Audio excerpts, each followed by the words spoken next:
Because I'm very much a skeptic. I'm more of a skeptic than I am an atheist. I mean, atheist is a conclusion based on my skepticism. So you'd be better if you were straight? Yes. Wow. Anybody would be. That attitude is what I do believe that if we add all the elements we've talked about tonight together, you'll find yourself mixing it up with the best sex ever.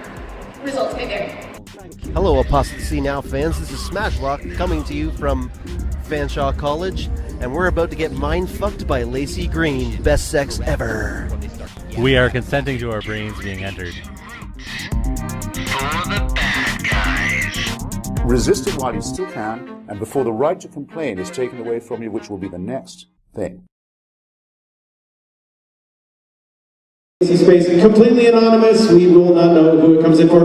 Alternatively, I've got is it Mary Ellen, Jess, and Bruno walking around. They've got old school quills and parchment, otherwise known as pens and paper. If you would like to write in questions anonymously, you can do that. Put them in those bags. If when the thing's going as well, if you want to do that, we will leave them in the back. So someone will be sitting in the back of them if you'd like to get up and go and do that. Yes. So before we bring Laci up, we have another very special guest who's going to come and talk to you real quick. Those responsible for bringing Laci onto campus. If at any point you would like at the end of this, there is some information packages about what Leah is going to be talking to you about available at the back. So on your way out, you can grab some information about what Leah is going to talk to you. So please, this is her first year and probably her first time in front of a lot of people at Fanshawe. So I need you to scream extra loud. She's a little nervous. The Sexual Violence Prevention, I want to say advisor. Oh, I got it. Leah Marshall, everybody. Leah Marshall!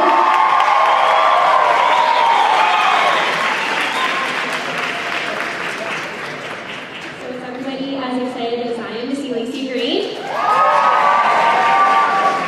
Okay, so welcome everyone. So as Tim mentioned, my name is Leah Marshall and I'm the Sexual Violence Prevention Advisor here at the college. I just wanted to start by saying thank you to all of our campus and community partners for helping make this event available to everyone tonight. And then I'd also like to thank you as students. Change on campus comes because of your strong voices. And this year we've had a ton of strong voices from students saying that they want to see change, and you're creating that change on campus. So give yourselves a big round of applause as well.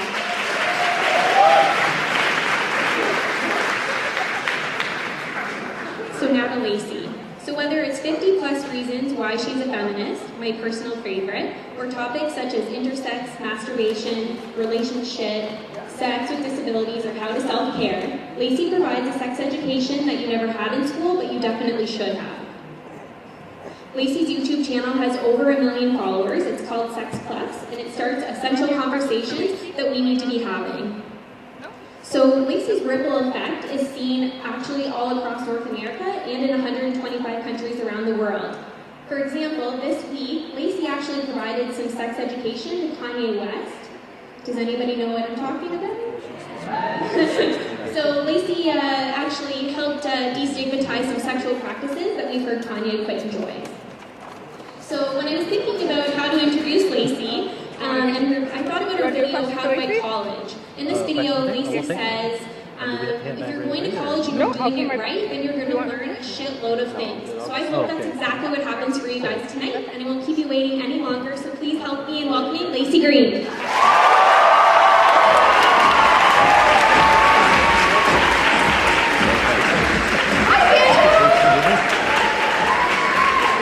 What's up, y'all? How you doing? Carrying really sharp scissors, make me ready. So hey, my name's Laci Green. I'm a YouTuber. How many of you have seen my videos before? Oh my goodness, so much enthusiasm. That's awesome. Sorry about those videos. So I am here to talk to you tonight about the best sex ever, which, let's be real, it's a little bit of a tall order, right? Best sex ever, what does that really mean? So my hope tonight is to give you basically a crash course in 1 hour on all the things that you really need to know before you get sexy with someone that will help pave the road to you figuring out what your best sex ever is. Because for everyone, it's a little bit different. So before I get started, a couple of things. One, a couple of disclaimers. One, I have a potty mouth. I curse a lot. I try to keep it under control, but I feel like my Mormon upbringing corrupted me. So, sorry about it. Number 2 is a little bit more dire. So I've given this talk at a lot of different schools. Usually there's no issues, but very occasionally, very rarely, I should say, I've had a couple of students pass out. It's not as bad as it sounds. You're like, oh my God, what are you showing us? I promise you there's nothing in this program that you won't find between your legs. That you won't find between someone else's legs, or that, let's be real, that you haven't seen on a computer screen. So, if you are feeling uncomfortable, we're also going to be talking about a little more serious stuff later on. If you're feeling uncomfortable, please take care of yourself, okay? That's totally okay, and I support it. All right, so, without further ado, are you ready? Is your body ready? Let's jump right in. What's that? You don't know what that is. A snake! That's right! It's a bio class. No, that is a vulva. And sometimes I hear that that is a vagina, which is very close. You're in the right vicinity. But the vulva is the outside and the vagina is the inside. And I actually just realized that there is no laser on this. So if there's a laser out there, tech people, that would be awesome. So I can show you the really awesome parts of this vulva. The reason why I picked this particular vulva is because of a very prominent feature, and those are the lips. See them hanging out? So if you go through my email inbox, which I would never ask anybody to do, there are a lot of emails in there about the labia. So there are 2 sets of labia, the inner set and the outer set, labia minora, labia majora, and there's a lot of anxiety about the labia. I think this is partially because of porn. We have been brought up in a culture where we had really easy access to porn, right? Like most of us saw porn at a pretty young age, and in porn they only really show one type of labia, and that's a really short labia. But in reality, there are all different kinds of labia, and they're all different shapes and sizes and colors, and sometimes one of the lips is longer than the other. Sometimes the inner are longer than the outer, and sometimes the outer are longer than the inner. They can be anywhere from this long to this long, and that's normal. That's just the way it is. Sometimes I hear from people, oh, well, if you have long labia, that means you had a lot of sex. And that is not true. Think about, your grandma. Just, hypothetical here. If every time you had sex, your labia got longer, by the time you are an old person, probably going to be down there. You'd be, rolling it up by that time. So that's not how it works. I think this is a form of slut shame, making usually women feel bad about their bodies and feel bad about having sex. So, let's not do any of that shit. Also on this vulva, well, let me show you another image here. A little bit clearer.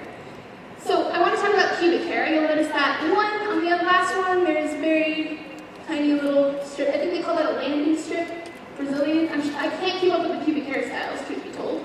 But a lot of people have different pubic preferences, right? This is another thing that I get a lot of email about. People feeling pressured by their partners to remove all their pubic hair. Okay, that's not cool. I definitely felt that pressure when I was younger. Probably when I was about 16 or 17. I started waxing all my pubic hair off, and it was terrible. That was the worst decision ever. Actually, I've made worse decisions, thinking about it. But it was one of the bad decisions. What ended up happening was it was really uncomfortable for me. This is a very sensitive area, and some people's skin is more sensitive than others, right? I got razor burn really bad, convinced myself that it was herpes, went to the gynecologist and was like, I definitely have herpes, I don't even know how, I'm not even having sex.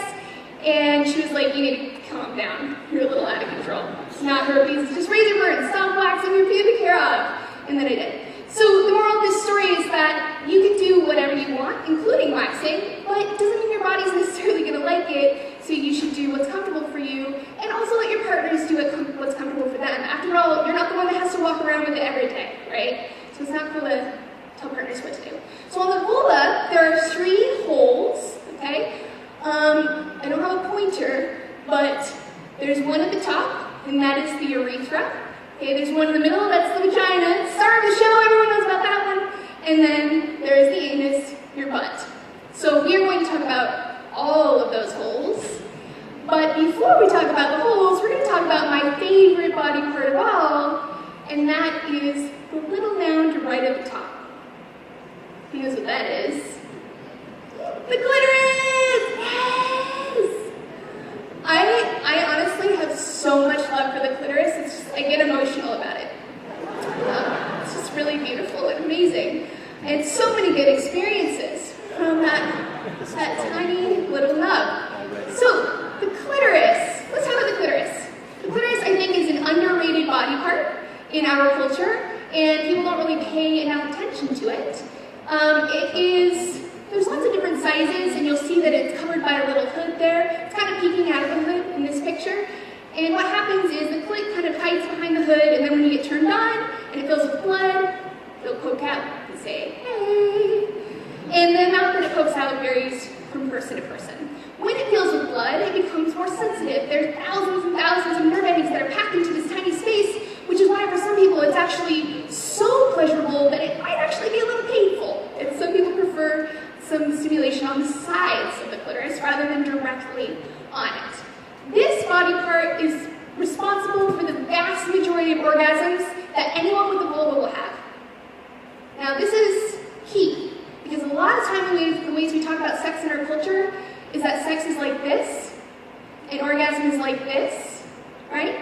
But actually, the number of people that can orgasm, the number of people with vaginas that can orgasm from vaginal penetration alone is only 25%. That's only a quarter of folks. So why? Why is that how we think about sex? When really most of the pleasure when it comes to vulvas is coming from the external clitoris. I would argue that this is because, hey, laser, thank you. I've never been so excited about a laser. Okay, promise not to blind anyone. Beautiful, oh my god, it's green, and I'm lazy green. Okay, usually I have a red one. Where was I? So the clitoris, I think the reason why we think about sex as penis and vagina is because we think about sex in terms of male pleasure more than we think about female pleasure. It's a sexism thing. We need to talk about female bodies, we need to talk about women's pleasure just as much as we talk about everyone else's pleasure. Alright, so clitoris, awesome. Let's take another look at it here. What you see on the outside is really just the tip of an enormous iceberg, alright? There's a whole body back there. That entire organ fills with blood when you get turned on. It takes about 10-ish minutes, depending on the person, for that body to become engorged with blood. And in order to orgasm, that whole thing needs to be like really, really plump. You know what I'm saying? However, people in the US, I'm not sure what the statistics are for Canada, but in the US, people report only having sex for about 5 minutes on average. So I'm not good at math, but that does not make sense.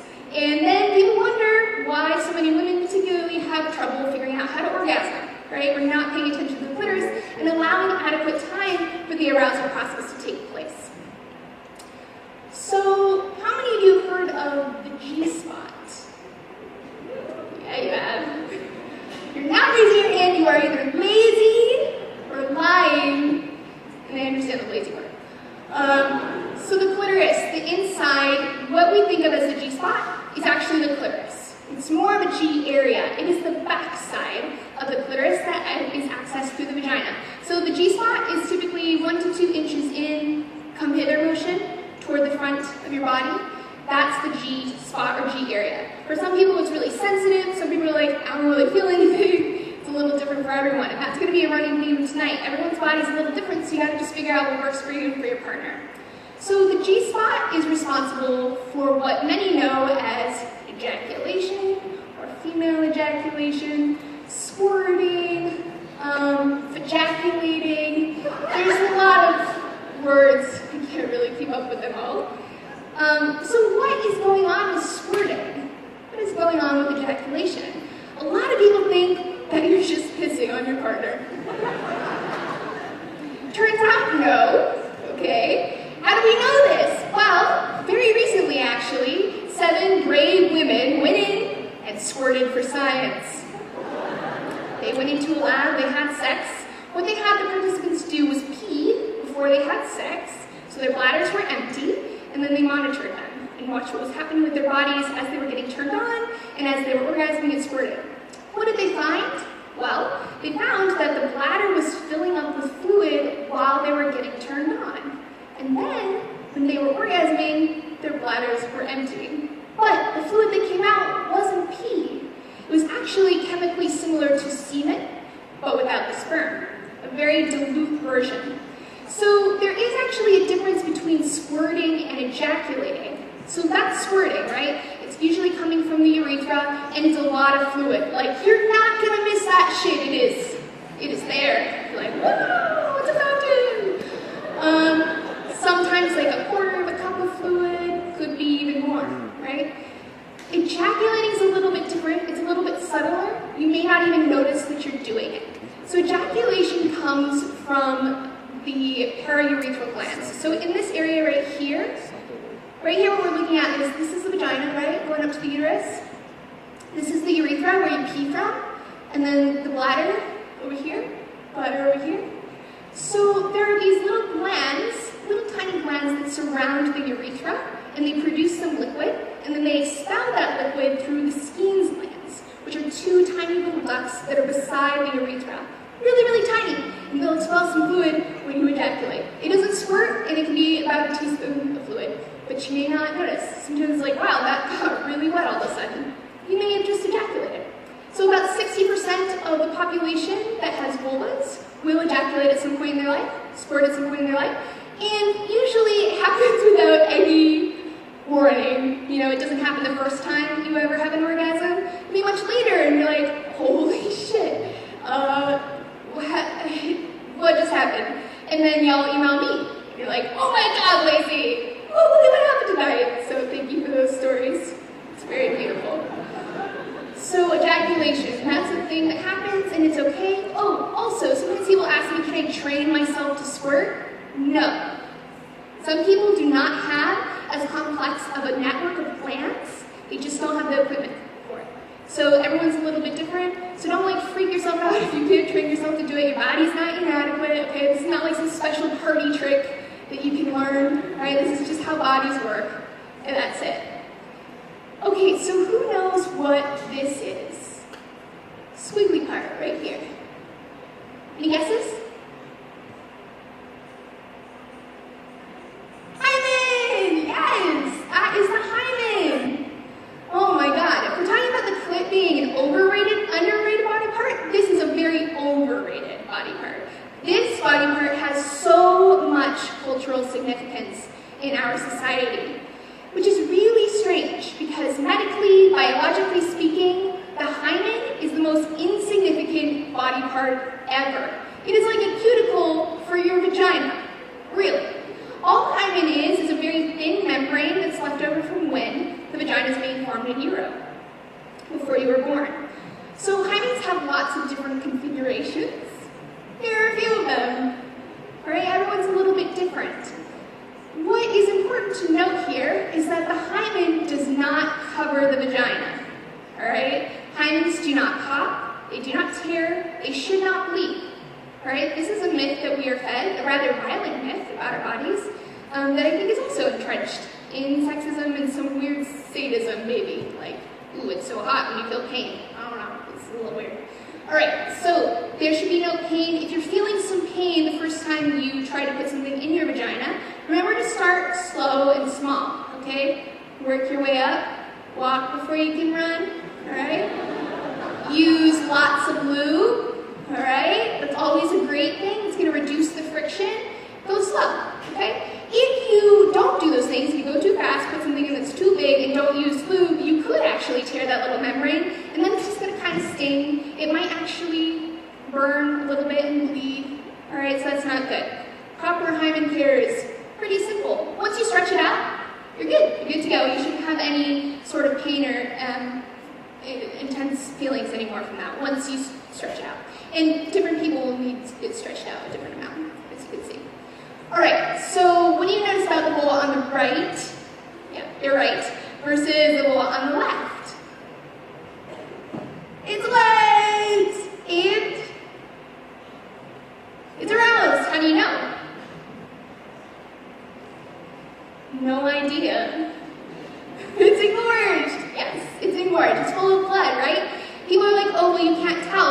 when someone with a vulva is turned on. That is not true. You can't actually tell if you are paying attention to what they look like before and after, right? Although you may get them and they're already ready to go, in which case you wouldn't know. So the vulva does become much more puffy when you're turned on, and particularly after orgasm. That's because that whole area fills with blood and becomes much more sensitive.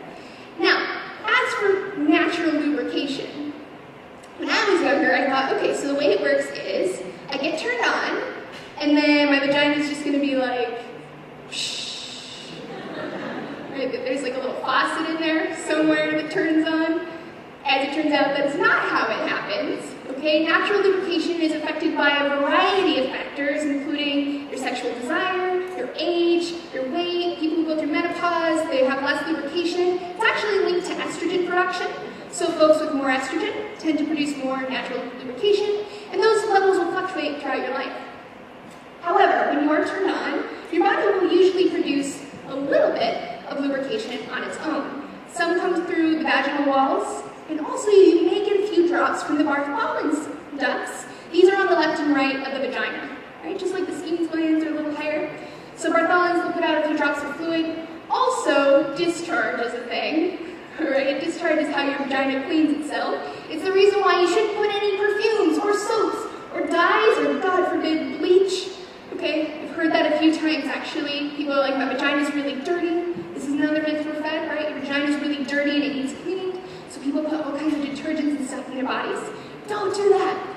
Your vagina is a self-cleaning ecosystem. It's amazing. It'll do that all on its own, all right? So discharge is the way your body does that, and your discharge changes throughout your cycle.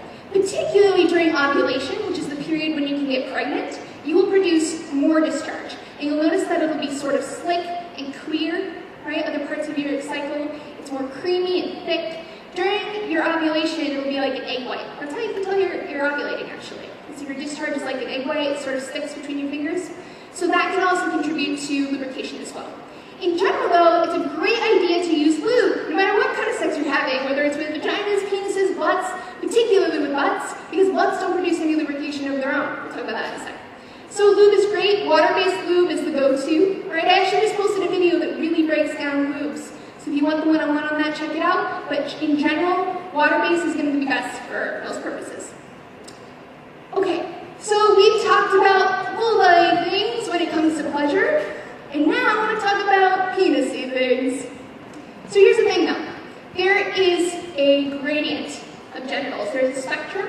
Alright, sometimes we think of genitals being a binary. You have vulvas on this side and penises on that side. But actually, in nature, there is a lot of variation. So I'm going to be talking about the two ends, but keep in mind that there's actually a lot of in between. And maybe you're in between, and that's okay. That's just part of how nature is.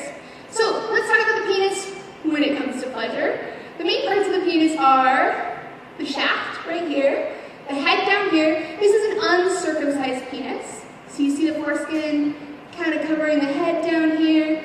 And then you have the testicles, aka the balls, which is just like the most juvenile name ever, but I'll roll with it.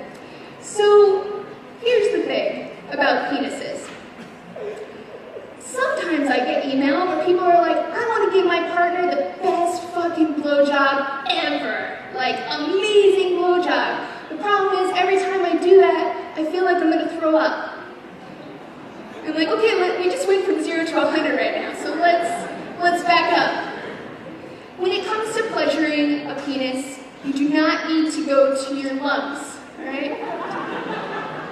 It doesn't need to happen that way unless you're really into that, okay? If you're into that, bombs away. You do you, okay? But you don't have to, and you shouldn't be uncomfortable when it comes to oral sex, alright? You should be comfortable. If you're in a bad position or whatever, adjust. It should be fun. It should be fun giving and getting pleasure, right? So for blowjobs in particularly, and for other types of sex, it's important to keep in mind that most of the nerve endings in the penis are actually on the tip. And that goes for the vagina too. Most of those nerve endings and pleasurable feelings are right toward the outside. This is why, for the most part, there are some exceptions, but for the most part, size doesn't really matter, all right? Because most of the equipment you need, it doesn't really matter how big it is, as long as it's a good fit with your partner. So let's talk about exceptionally pleasurable parts of the penis. There is the ridge right here. There is a line of nerve endings that runs around the ridge of the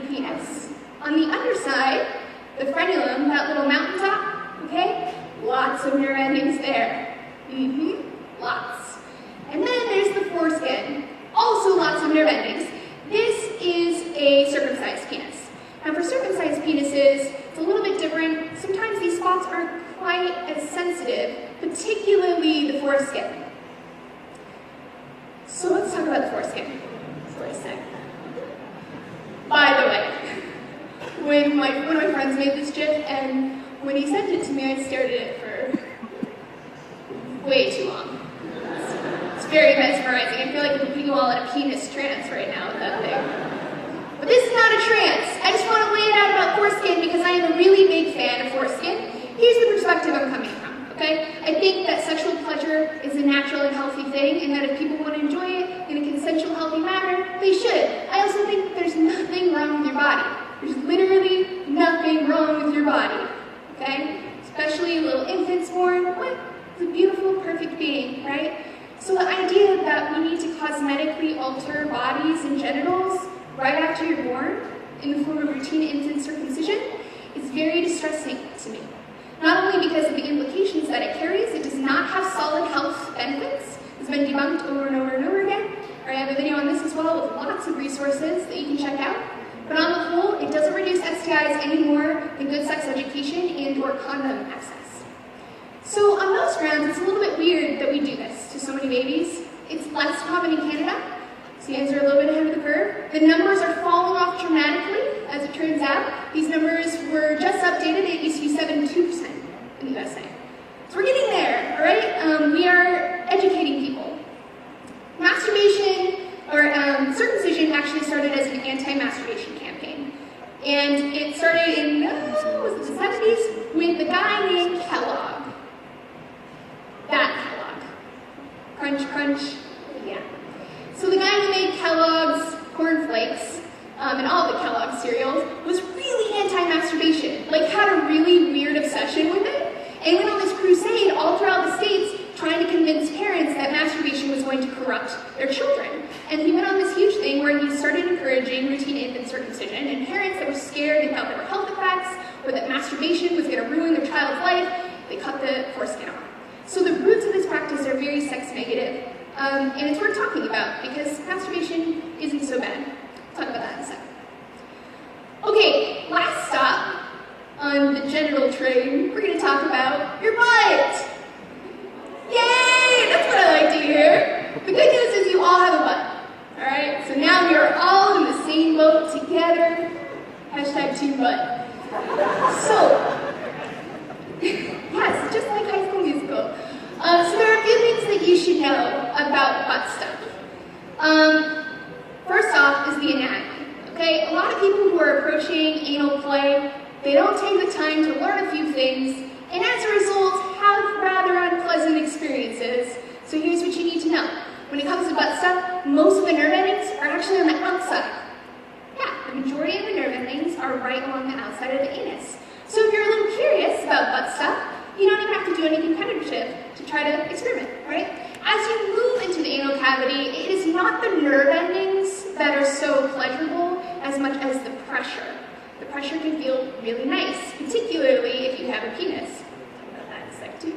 So before you even can get in there though, you have to pass two gates. The first is the external anal sphincter. So this is the sphincter that you have complete control over. I want you all to do me a favor and clench your butt. Are you doing it? Because I'm totally doing it. Probably like the most people that clench their butt in one group in all of Canada. Maybe. Beautiful, so beautiful. Alright, so that's your external anal sphincter. Alright? You have control over that. If you want to relax it, you can relax it. If you want to clench it, you can clench it. All in your control. However, the second gate, the internal anal sphincter, is not as much in your control. Alright? This sphincter is controlled by your central nervous system, which means that if you are stressed out, or worried, or feeling pressured, or not all the way on board with butt sex up here, that sphincter will be like, nope, you shall not pass. And if you try to pass anyway, that shit's gonna hurt, okay? So don't do that. Don't hurt your partners, okay? You wanna make sure that everything you do, you talk about it beforehand. Penetrative anal sex is not a spontaneous sex act. You need to talk about it first. You need to be on the same page, and everyone needs to be totally willing and totally into it, all right? And that goes for anything. But in a physiological sense, this is not something you can be a little nervous about and try. You need to feel really, really comfortable. Otherwise, it will be unpleasant. If you put something in your butt, I suggest before doing anything with a partner, I suggest doing it on your own and getting a feel for your body. Make sure anything you put in your butt has a flared base. All right, like this. This has a flared base. The reason for this is that your butt is basically a vacuum cleaner. And what happens is when you get turned on and have any contractions or orgasm, your butt can just suck stuff up.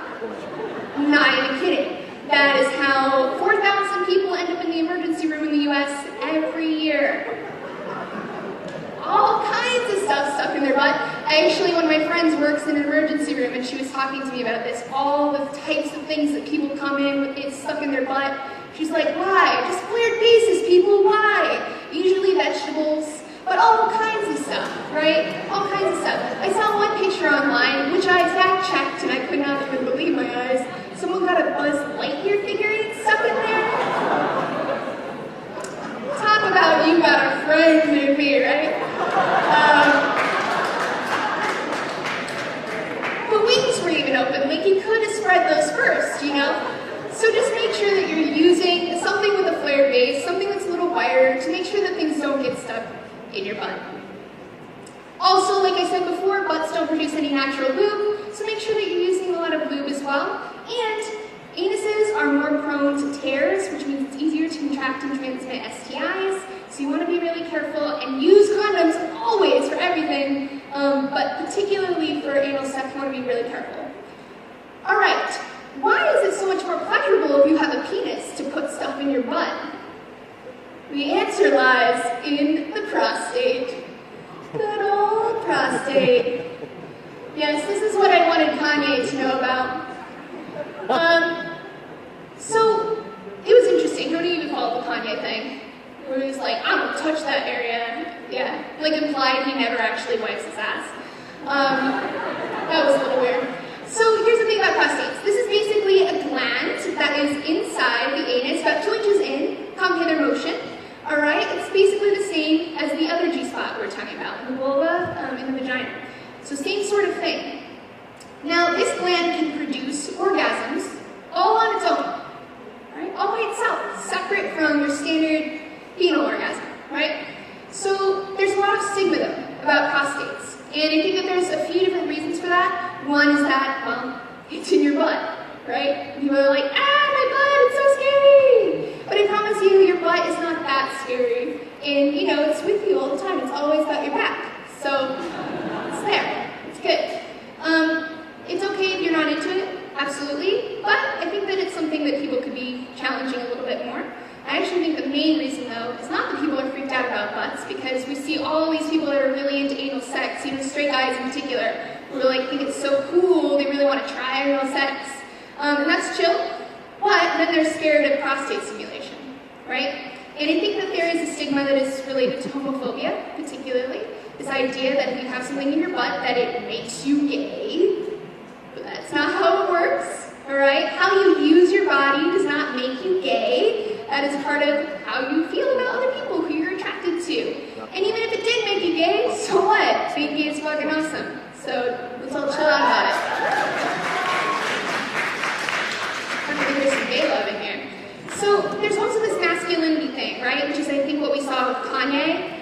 Just feeling this idea that if you are like a gay man, you're being emasculated because you're actually like a woman, right? Women are penetrated, not men, right? So there's like this misogyny and homophobia and transphobia a bit too, all wrapped up together, that creates this stigma that prevents people from having orgasms. And I think that's a problem because orgasms are awesome. So if you're interested in butt stuff, it's okay. It's totally cool. If you're not, that's also cool. I would suggest trying it out on your own, see that you feel comfortable, and see how it feels. You can actually feel a little bit of what the prostate feels like right underneath the balls, the areas between the anus and your balls, like that little hot spot right there, the perineum. You press on that a little bit, you can feel it, all right? You'll get a little flavor. It's not the same as actually milking the prostate, but you'll get a hint. of the body parts that are most likely to result in orgasm. However, I want to emphasize that sex is about so much more than orgasm, and it's about so much more than genitals, okay? Sex is about pleasure, it's about connection, all right, with yourself, with others. So don't be afraid to explore your whole body.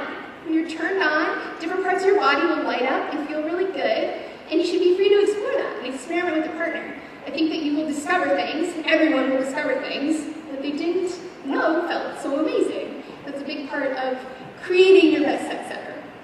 One of my favorite ways to explore is with masturbation. I'm probably the masturbation queen, truth be told. I really love masturbation. I think that it's really awesome. Masturbation changed my life. As I told you guys earlier, I grew up Mormon, and growing up Mormon, if you're unfamiliar, you learn a lot of shame about your body and about your sexuality. And I had a lot of self-hatred, and it felt like my vagina was this horrible, scary thing. And masturbating, at first it made me feel really, really guilty. I had a lot of really, really negative feelings, even though masturbation felt so amazing. So I kept doing it, right? I just felt really guilty about it. Eventually, in my process, I came to love masturbation and be okay with it. And it was one of the first times that I really felt a deep love and appreciation for what my body could do for me, for how all these different things that I could feel in my body. And I think that was a crucial step, a crucial moment in my sexual self-discovery. So there are a lot of really great things about masturbation. However, women are, in particular, are more likely to feel shame and to not do it, right? They're three times more likely to struggle with the shame of it and stigma. Why? Well, obviously any woman who does sexual things is a dirty slut, right? We have a lot of negative messages out there about sexual women. So this is definitely tied up in that. So there are a lot of benefits of masturbation. You can learn about your body. I think if you're trying to figure out what feels good for you, masturbation is a great way to do that, all right? You can do it on your own terms in private, safety, comfort. You can discover what you like, so you can relate that to a partner. It relieves stress. So, you know, when midterms roll around, just rub one out. At least for a few minutes, it's all going to be okay. It feels good, of course, and you can't get pregnant or STIs. It is the safest sex out there. So if you are personally into it, and maybe you're not, maybe you don't feel like it, or you go through periods where it's not as interesting to you, that's totally normal. But if you are into it, it's okay, all right? Safer sex. It is the safest sex that there is. So let's talk about that for a sec. STIs, sexually transmitted infections, aka STDs, sexually transmitted diseases. This is the scary part of sex ed, right? Where people are like, oh God, now I'm going to be scared of sex. I think that's a problem. The way we talk about STDs is a problem. What does these three letters make you feel? STD. Ooh, that was a good one. Let it out. What else? Dirty. Gross. Shamed. Unfortunate. Embarrassed. Super gonorrhea. We are going to talk about super gonorrhea. So what I'm going to tell you may blow your mind about STDs. All right? STDs are normal.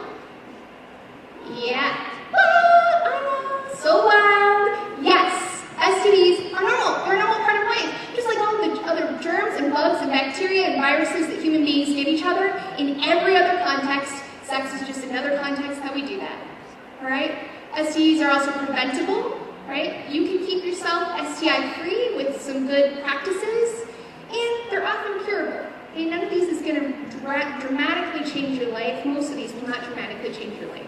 So why is it that we think of STDs as this separate, scary category of germs and viruses and bacteria? Probably because it's associated with sex, right? It's because of the taboo about sex that there's a taboo about STIs. But this is actually incredibly damaging. It encourages misinformation. People get scared. They don't take care of themselves. People feel outcasted, alone. There are a lot of negative social effects that come from people not understanding that STIs are a part of life that we can prevent. A really good example of how STD shame is tied up with sex shame is HPV, or human papillomavirus. There are so many different strains of it, right? Dozens of strains, warts. You can get them on your hands, you can get them on your feet, you can get them on your genitals.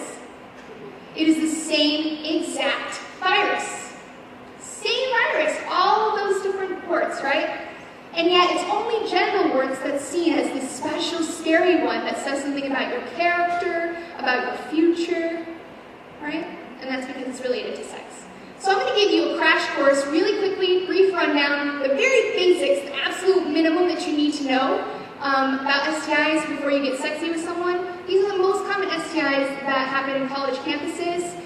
I'm not sure what the stats are for Canada, but a little more than half of US college students will graduate having had an STI. That's everyone here to the left. Party, right? So we can reduce those numbers. It's okay, it's not a huge deal. Ideally, we want people to be less ill, right? And we can do that.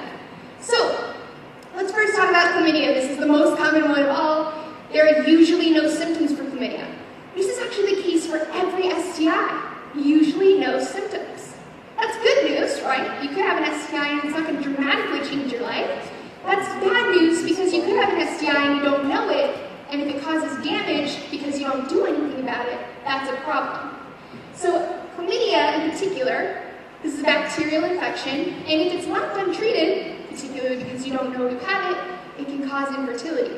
When I worked at Planned Parenthood, we'd have people who came in, people who are wanting to get pregnant, they don't know what's going on, can't have babies, right? Couples that want to have kids after they graduate from college, and they can't. And it's really fucking sad because it's really fucking preventable, right? They were never taught, they were never told. So this is an information problem, we need to educate. So bacterial STI, which means all you have to do is pee in a cup to be tested for it. Take a piss, you're good to go.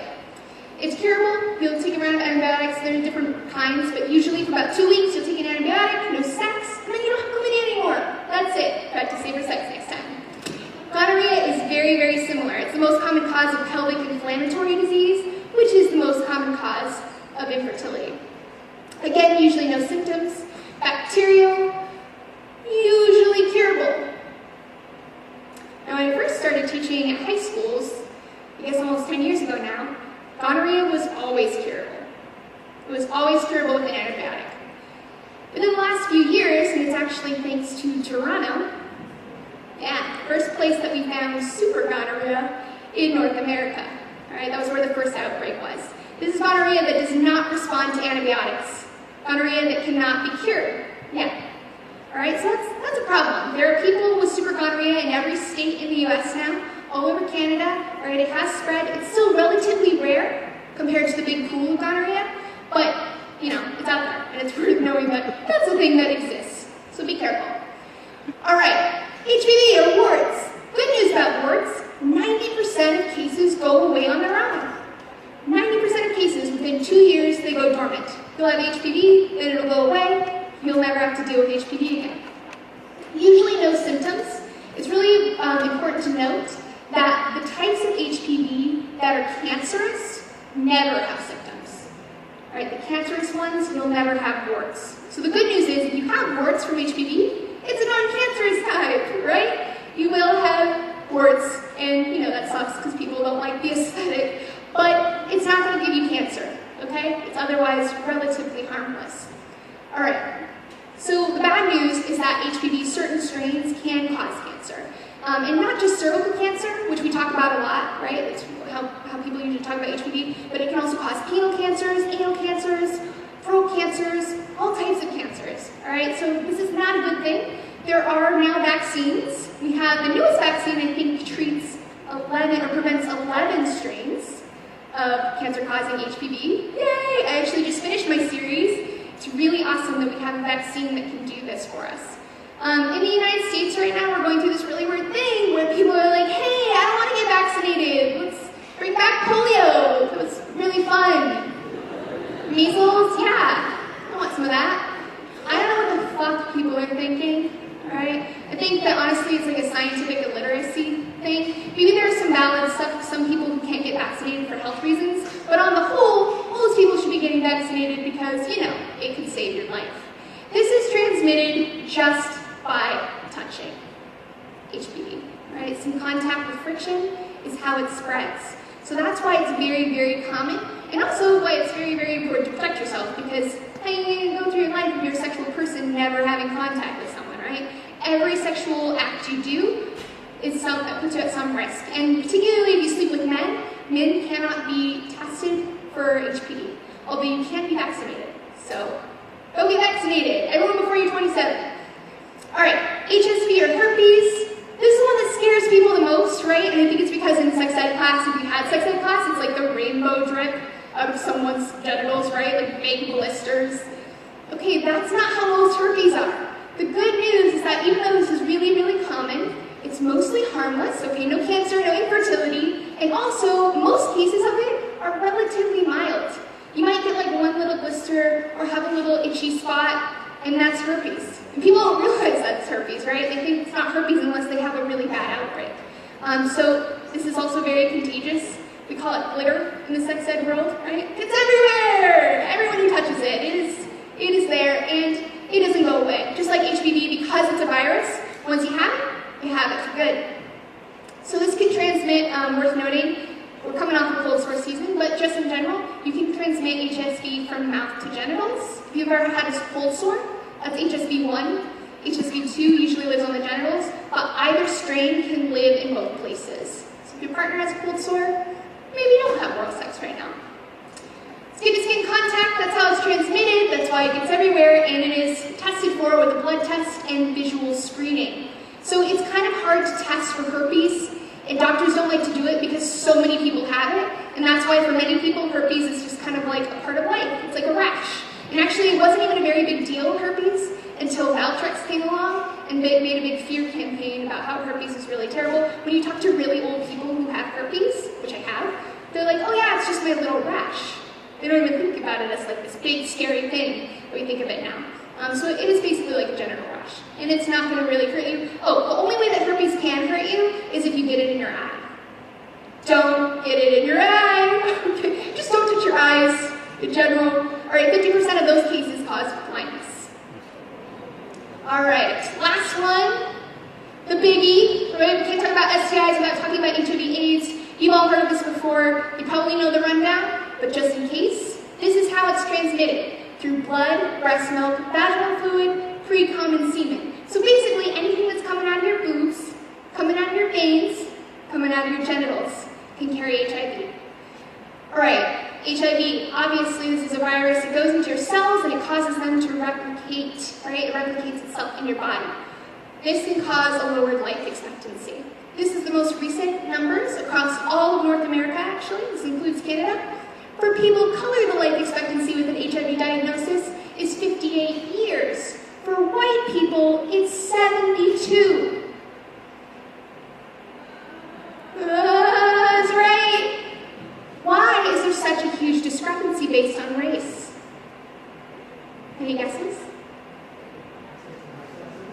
Access to healthcare. Absolutely. This is an access to resources and healthcare problem. And people of color, I don't know what the story is. I'm sorry, I'm a little bit more ignorant about Canada. People of color, particularly in the US, are very, very often kept out of resources, don't have the same access to resources, money, wealth, all these things. It's a big systemic problem, and it results in things like this, where people of color die much more frequently than white people. So this is why HIV is not just a sexual health issue or a reproductive justice issue, this is a racial justice issue as well. All right, so this is viral, it's done with a blood test or a cheek swab, and it doesn't discriminate. Sometimes because of the way that the AIDS epidemic happened, people think that you can only get HIV if you're gay. Wrong! You can get HIV if you have sex, regardless of who you are. Alright? So actually the fastest growing HIV population in North America right now is straight women. Yeah. Okay, the good news about all of this is that you don't have to deal with it and you can minimize the consequences fairly easily.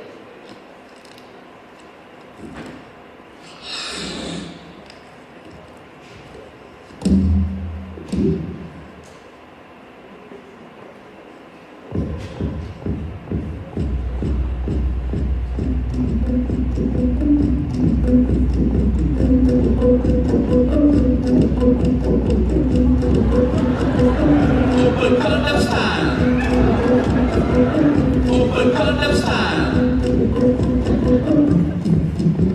I'm Dr. Jason Young, telling you to get your soldier. Make sure you wear your rubber and don't say I hadn't told you. All it takes is 10 seconds and one shot of your banana, and then oh my God, it's over. If you really care about your dick not falling off, then make sure you must wear the rubber glove of love, and you can do it anywhere. There's lots of germs that can get in your head, so be aware, so be aware. Gonorrhea, chlamydia, HIV, also herpes, neurosyphilis, and hepatitis. There are more, so many more, so many more,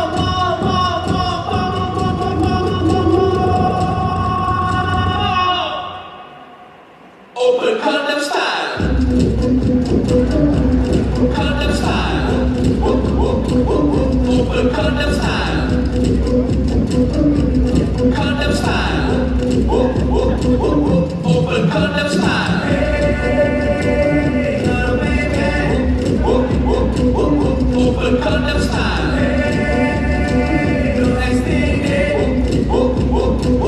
Open condom style. Hey, little baby. Open condom style. Hey, no STD. Open condom style.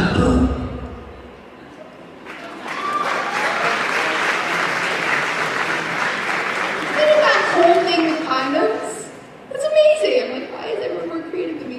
Okay, so condoms are obviously the main way that people protect themselves against these STIs, right? Particularly if there's a penis involved somewhere, this is going to be your go-to. So these are relatively straightforward. I'm sure you all know how to use a condom, but there are a couple of things just to keep in mind. One is not to open this with your teeth, right? I know you're in a frenzy and you're doing something with your right hand, but you gotta make sure you open it with two hands, okay? Otherwise you can put a little tear in it. It's actually relatively rare. It's rarer than people think to put a tear in it, but it can happen. The other thing is to make sure that you're gonna hold it like a little hat, okay? So there's a little ridge right along the outside. You wanna make sure it's going the right way. And when you put it on, it's a two-handed job, okay? So if you're rolling it on with one hand, you're definitely not doing it right. You wanna be pinching with one hand, pinching the tip, and then rolling on with the other. And you wanna roll it all the way down. You wanna do this before you have sex. I say that because a lot of people start having sex and then put on a condom. So, from the beginning, okay? So what this does is it prevents there from being any air up here. If there's air, it can slosh around and it can compromise the condom. So you want to make sure there's no air trapped up there. So this is an external condom, oral sex, penile sex, penetrative sex, go-to. There's also another kind of condom though. They're labeled female condoms, but I think the internal condoms tend to be a little bit more inclusive. They look like this, okay? And these go inside the vagina. Don't use these in your butt. Okay, I've heard some sex educators actually saying that people can put these in your butt. No, there's cucumbers stuck in someone's ass. This can get stuck in there too, alright? So, don't use this in your butt. So the way that this works is you twist this, okay? It can be a little tricky, but once you get it, you got it, alright? It took me 7 or 8 times before I figured this out. Yay! But okay, you can do it, I promise. So you put this in kind of like a tampon, and then this little part hangs out around your cervix. And then this little part hangs out outside of the vulva. This is actually advantageous, the fact that it hangs out outside, because it covers your labia. So for herpes and HPV, the ones that are transmitted by skin-to-skin contact, this actually has more protection, right? It protects you much more than an external condom. So the other advantage of these is that you can put them in up to 8 hours ahead of time. All right, so you got a date, right? Doing your hair, right? Putting on your clothes, putting in your condom, and you're good to go. Some people like it because it's already there and you don't have to think about it. You're just ready to go. They like the spontaneity. The last benefit, that depends on your anatomy, but for some folks, this little ridge right here taps the clitoris a little bit. So it adds a little bit of extra friction and sensation during penetrative sex. Just FYI, I have heard that from reliable sources. Alright, so that's going to cover you for penetrative sex. Let's talk about oral sex. All all of these things, it really sucks, y'all. It really does suck, but all of this stuff can happen through your mouth. So you do have to have protected oral sex too. Actually, a lot of the schools that I visit, when I talk to the health centers, they're like, yeah, we actually have really high rates of oral STIs because students don't realize that they can get all this stuff through their mouth. So they refrain from penetrative sex and have oral instead, and just get it through their mouths instead. So you want to make sure that you're having protected oral. This is a dental dam, all right? This is just a latex barrier that goes between you and your partner's anus, vulva, whatever. I realize this is not an ideal thing, okay? But it's better than chlamydia or HPV in your throat. All right, you can also, if you don't have a dental dam on hand, you can turn an external or male condom into a dental dam. You just hold it like a little hat again, and then you snip the tip. Just I'm sure exactly what you want to hear in the context of sex. Just snip it off. And then you have a little donut, like this. Cut down the side, and when you unroll it, you will have a little dental dam. Okay, so this can act as a little barrier too.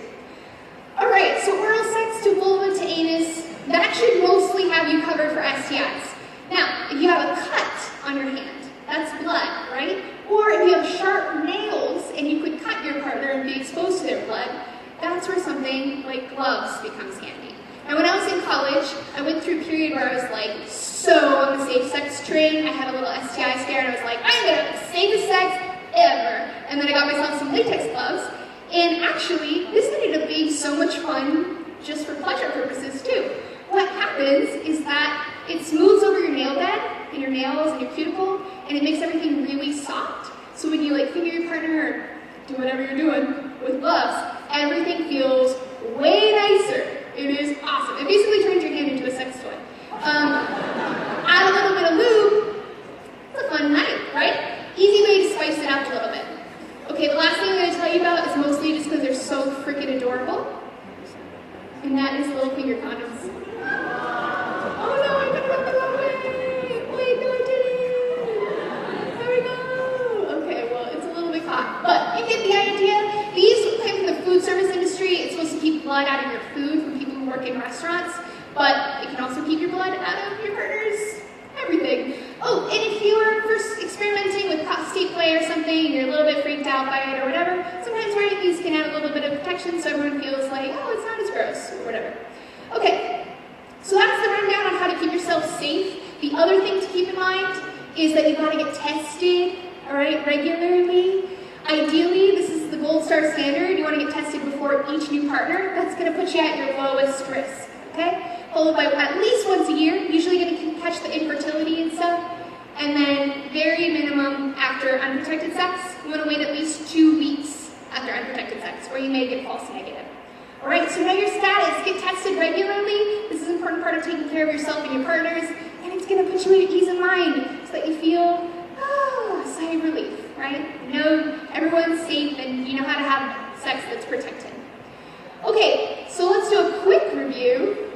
I made you guys some little crafts today. What are 3 ways to practice safer oral sex? Hand. Yeah. Dental dam? There's three. Oh, I'm pulling out all the stops, y'all. Right over here.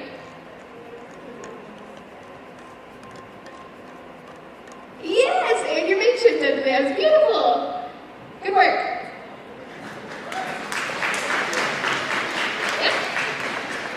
Okay, do I have a brave soul? Right there. Come on up.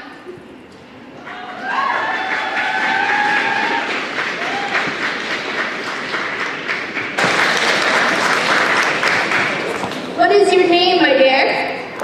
Ashley. Ashley, are you want to come up here real quick? Ashley, are you down to do a little demo with me? Yeah? You're really into it? You don't have to. Okay, cool. All right, so I'm just gonna hang out here, and if you could just narrate, yeah, like how to put it on. Opening it, not with your teeth.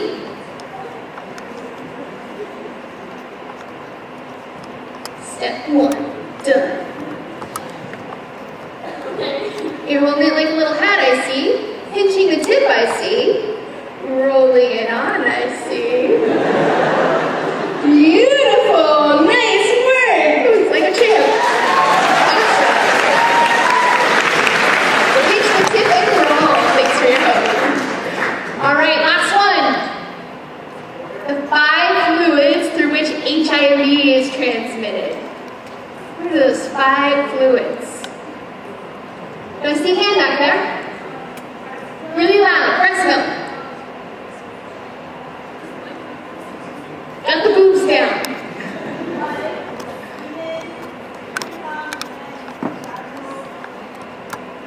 Yes! And you said blood, right?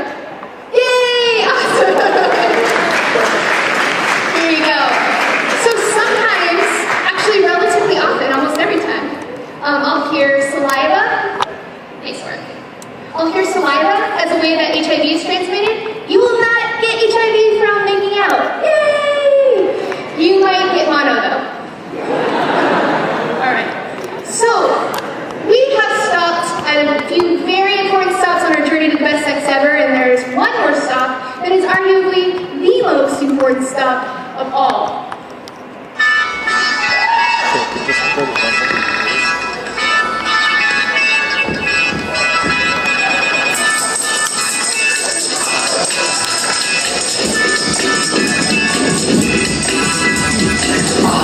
I'm sitting in the club.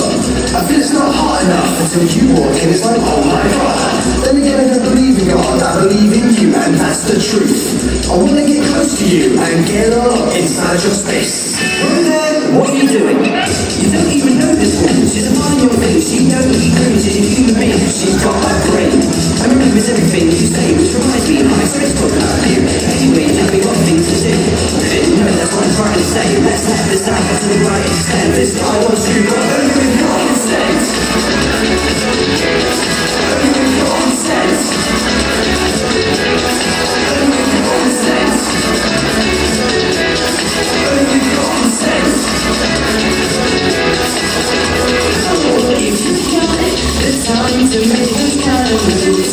To me, it's like what have you done to this living sound? Clear and stable, the same no change, the same no fable. This is a story like 2 individuals. Communication through never became so ritual. One of them decided to change their mind. And just to clarify, that's completely false. Because it really means no. Yes, no, yes, no. Yes, forget it now. It was only with your consent. Only with your consent. Only with your consent. Only with your consent. Working in a cool sweat, a cautionary tale that I won't forget. It's blown my mind, this moral's tight. Now's the time to set things right. Turn a new page from the sexist rage. It just shouldn't happen in this day and age. So next time I see a girl, I'll be true. And if I'm feeling brave, I might try guy too. What? Never mind. I've learned something. Oh yeah. Do you know what you learned? Not really. Not tonight. I can't remember. Enjoyed it. Just have some fun. I got the guitar solo. How much? £12. Only with your consent. Only with your consent. Only with your consent. Let's go. Only with your consent. Only with your consent. Only with your consent. Only with your consent.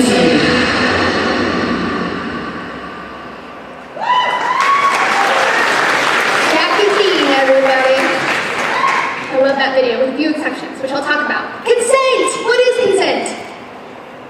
Shut up. Awesome! Yes! What else? What is it actually? Or anything. Verbal! Getting permission! Yes! Both those things. Yes, you guys have most of them have part. Consent is yes! It is out loud verbal, it's enthusiastic, it is not a pressured yes, it's ongoing, right? This is an ongoing conversation, and it's sober, right? Sober enough. So let's talk about what that means exactly. College campuses in life. I have actually found that people drink more now that I've graduated from college. So alcohol part of our culture, right? And it's a big part of our sexual culture as well. And this poses a lot of difficult questions for navigating consent. When someone is too drunk to drive, they're too drunk to consent, right? So how do you know how much someone has had to drink? How do you know whether or not they're able to consent, whether they've just had a drink or they've gone a little further? The keys here are that they're able to actively participate with you, they're able to communicate clearly with you, and you're checking in with them. Is this okay? Is this cool? You have open conversation going. Always, always, sex, anything sexy, is something that happens together, right? Sex is never something that happens to someone. When we're talking about something that happened to someone, or that somebody did to someone else, that is sexual assault. If someone is sick, slurring, or limp, they're definitely too drunk to consent.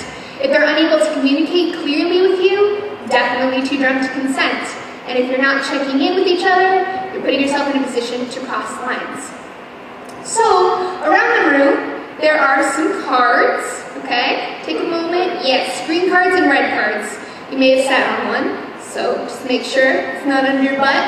We're going to do a little exercise where we practice hearing what consent sounds like and what it does not sound like.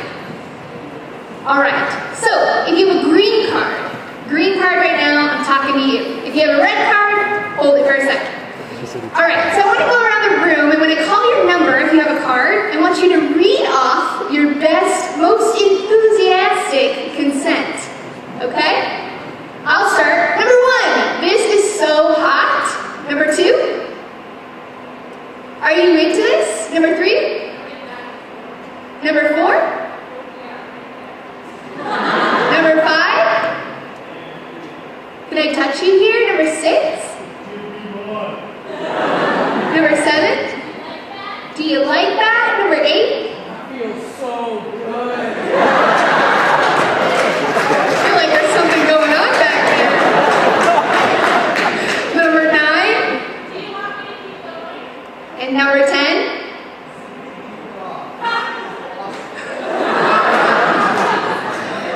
So the key here is that someone is expressing verbally the fact that they are into it. They're feeling it, and you're checking in. Are you cool with this? Is it okay if I touch you here? Do you like that? It doesn't have to be this big, weird, long conversation. It's also not a contract. That's one thing that I didn't like about the video, right?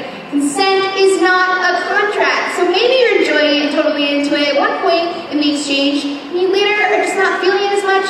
You change your mind. You don't feel as comfortable anymore. It's okay to change your mind, right? And because you had consent before, it doesn't mean that it applies non-stop, right? It's not ongoing.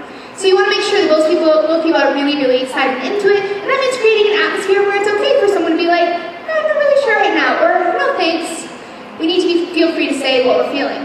Where we get into slow down territory is if you're getting mixed signals. And this is where a lot of the consent conversations happen, is with mixed signals. Because we in our culture, and in relationships, and in society, I'm actually recently single, and have been, thank you, thank you so much. Yeah, I have been realizing just how many mixed signals there are, and like navigating this myself again after I was in a relationship for 5 years, navigating this myself, I have realized, wow, there's so much bad communication about sex in the world. This is where we hang out. We don't really know how to talk about sex. People feel awkward about it. People think that they're better at reading each other than they actually are. And so a whole lot of assumptions are lumped in the slow down zone, right? Which is why it's really, really important to communicate with each other, to talk to each other, and to make sure that you're getting on the same page if you aren't absolutely sure.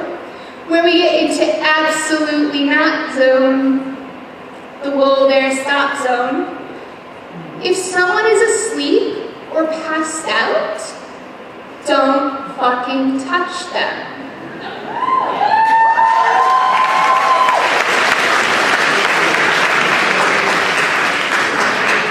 Why does this need to be said? I don't fucking know. Every single semester, without fail, I will get an email or two from students, usually females, who are at a party or something on a college campus, who are violated, touched, or sexually assaulted or raped, and have no idea what the fuck happened because they weren't conscious. Okay? This is is way too common in our culture. It's predatory. This is the obvious one, right? It should be obvious, but we're not even there yet in our understanding of sexual assault and rape. If you intend to get laid, end of story, you're going out like, I'm gonna get some pussy tonight, I'm gonna get some dick tonight. Yes, a perpetrator can be any gender, any sexual orientation. It does not matter, even though it generally goes in one direction, more often than not, all right? If you're intending to get out there and to impose yourself on someone, you're putting yourself in a position to violate someone else, right? And to disregard what that person is saying to you because you only hear what you want to hear. If you're hoping they won't say anything, you already know. They're not there with you, right? You're picking up on their body language that they're uncomfortable and hoping they don't verbalize it. Or if they're too drunk. Okay, so there are some red cards around the room. Red cards. And I want to hear what red flags sound like, okay? So when I call up your number, read your card. Number 1. Number 2. Number 3. Number 4.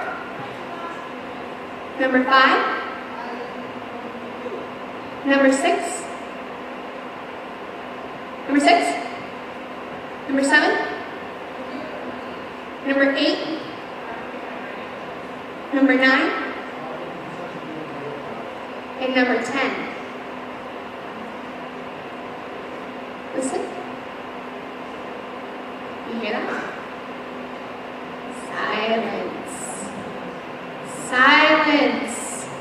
The lack of a no is not a yes, right? Only yes means yes. All right. So when it comes to all this bullshit, can we just not do that? That would be awesome. Let's respect each other, respect your bodies, and have lots of great consensual sex. That's the world I want to live in. All right, a couple of tips before I let you go. Just last minute, like, this is going to make things a lot better, all right? Communication. Yes, we have to talk to each other. Consent is a form of communication, right? It's a mandatory form of communication that happens before initiating sexual contact with someone, but there's more that you can do, more to that story, more of the communication train that can make your consensual sex so much better. Sometimes it's just a matter of being like, my clitoris is just like slightly down, right? Just a little lower. Bam. You're on the orgasm train, right? There were so many times where I just felt bad, like to tell my partner what was working for me and not what wasn't, like it's an insult to them, right? Use humor, okay? That's something that I do. Laugh, smile, be loving, be gentle. It's possible to tell your partner things that are and aren't working for you and to make your sex better without making them feel bad about themselves. Just be nice about it, right? And be receptive to it. Make that a precedent in your relationship. Like, I totally want you to tell me if there's something that feels amazing to you. I want to know. And if there's something that I'm doing that is just not your thing, I want to know that too, because then I can do more of the amazing stuff, right? This is going to make sex infinitely better. As soon as I figured out how to have really good communication in my sex life, my world changed. And it is a process. I'm still learning, relearning, in this case a lot, okay? But it's an ongoing thing, and it's a totally important, healthy thing to bring to your sex life. Respect. All right, we've talked about consent. That is like baseline level of respect. But also respecting your partner's bodies, respecting their wishes, listening to their body, listening to what they're saying, right? Reading body language and really being in tune with your partner, showing them love and care. You don't have to be in love with someone to show them respect, right? You can have sexual partners across the love spectrum, whether there's none or a whole fucking lot of it. But you can still show care for a partner, right? And that's really important, showing respect for them, showing respect for their feelings, and making sure that you're not treating them as an orifice to fuck or a penis, right? Just don't do that to people. It's not nice. All right, so we have, one more thing. Obvious one, but important nonetheless. Enjoy yourself. Relax, okay? If you're having trouble relaxing, maybe you're not ready yet. Maybe you're not comfortable yet with that partner, right? Maybe you need to have a few more conversations, spend some more time with them. That's okay. If you can't relax, check in with yourself, check in with your partner, because maybe there's something that's not quite ready yet. But when you are ready to go, enjoy yourself. Sexuality, for most of us, is a part of life, right? It's a part of how we connect to other people, into our own bodies, and I really believe that it is a beautiful thing. It makes me sad that there's so much negativity about it, so much misinformation and fear. This isn't something to be scared of. This is a part of our human experiences, right? and that's perfectly okay. So embrace and enjoy. I do believe that if we add all the elements we've talked about tonight together, you'll find yourself mixing it up with the best sex ever. Results may vary. Thank you so much, Fanshawe. It's been a pleasure hanging out with you tonight. Thank you. I hope at least something is useful here. If not, I have a whole YouTube channel. Every single one of these topics is explored in further detail on my channel and on my Tumblr and on my Facebook. I'm talking about sex all the time, and feminism too, because, you know. So check it out. I hope this is a resource for you to start conversations. And you can always email me with questions as well. I'm really slow at getting back to people, or sometimes I'll just send you a link to a video that I did. But I am here, and I want to be a resource for you. Have a wonderful evening, and I hope to see you another time. Bye! College